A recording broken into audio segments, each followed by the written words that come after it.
The war between Russia and Ukraine has been ongoing for over 2 months now, and to everyone's surprise, Ukraine has held their ground against Russia's powerful army. After a series of failed attempts to take over central Ukraine, the Russian troops are forced to concentrate their efforts on securing small areas near the two countries' border.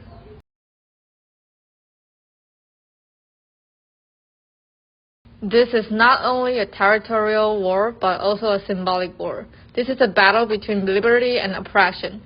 Seeing how the Ukrainian soldiers and citizens gave up their lives for their country's freedom, the war is shrouded by sadness, but at the same time filled with immense respect for the nation's sovereignty and its people's courage.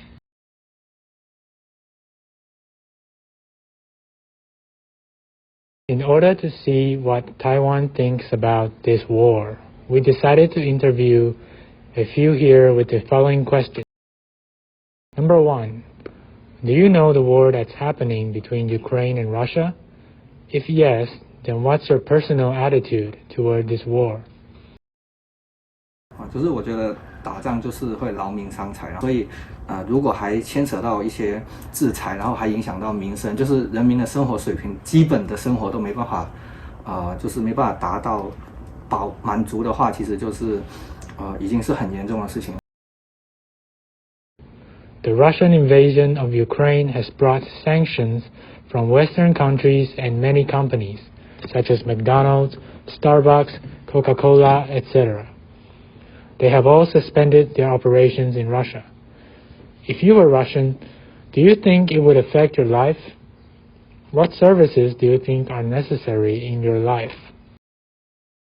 I think, it would affect me greatly because if you live in the cities, then obviously you depend on those companies to provide the daily necessities for you, right?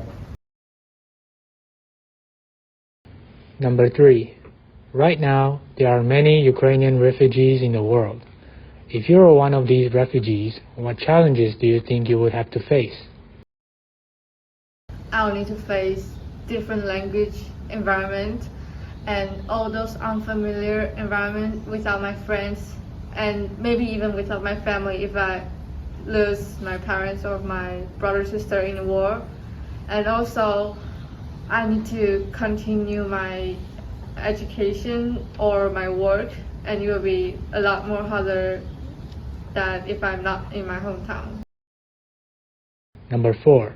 What problems do you think people in the war zone will face in their lives? Can you imagine their moods and emotions?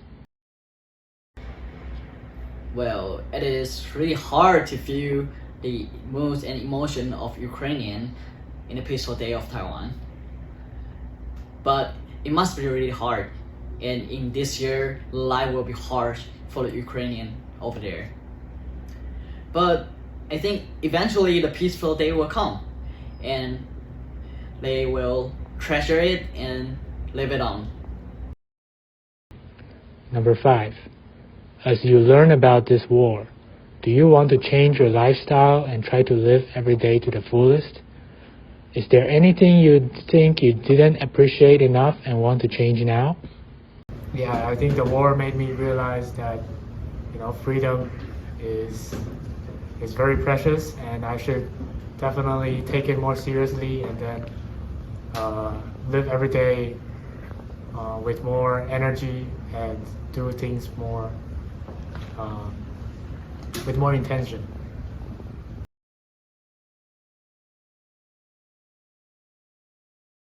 As you can see in Taiwan, people are generally very supportive towards the Ukrainians.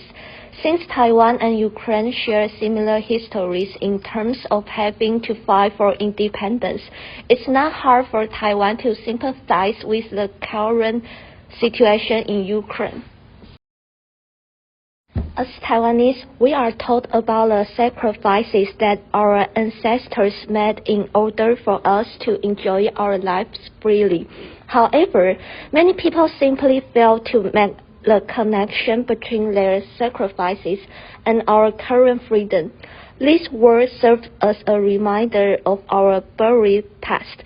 As Russia makes their moves on Ukraine, China is also looking to restore control over Taiwan. When that happens, there will be war, but there is no need to fear. The Ukrainians are sending a message of hope that freedom is not to be taken for granted. Instead, it is something that we need to protect and fight